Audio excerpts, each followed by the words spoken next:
Mouth wash దంతాల ఆరోగ్యాన్ని కాపాడటానికి, నోటి దుర్వాసనను తొలగించడానికి వాడుతూ ఉంటాం. నిజానికి మౌత్ వాష్ నోటిని ప్రకాశవంతంగా, శుభ్రంగా ఉంచుతుంది. అలాగే ఫ్రెష్ అనుభూతిని కలిగిస్తుంది. నోట్లోని చెడు బ్యాక్టీరియాను చంపుతుంది. ఇది చిగుళ్ళ వాపును కూడా తగ్గిస్తుంది.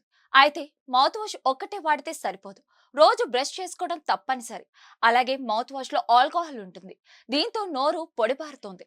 మౌత్ వాష్ రెగ్యులర్ గా ఉపయోగించడం వల్ల శరీరంలో తీవ్రమైన సమస్యలు తలెత్తుతాయి.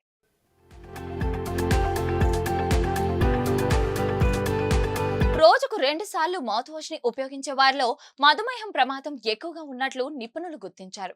బ్రష్ చేసిన తర్వాత మౌత్ వాష్ ఉపయోగిస్తే దంతాక్షయ సమస్యలు వస్తాయని డెంటిస్టులు హెచ్చరిస్తున్నారు.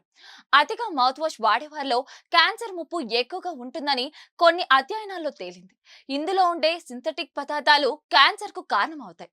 కాబట్టి దీనిని కనీసం 2 రోజులకు ఒక్కసారి ఉపయోగించగలగాలని నిపుణులు హెచ్చరిస్తున్నారు.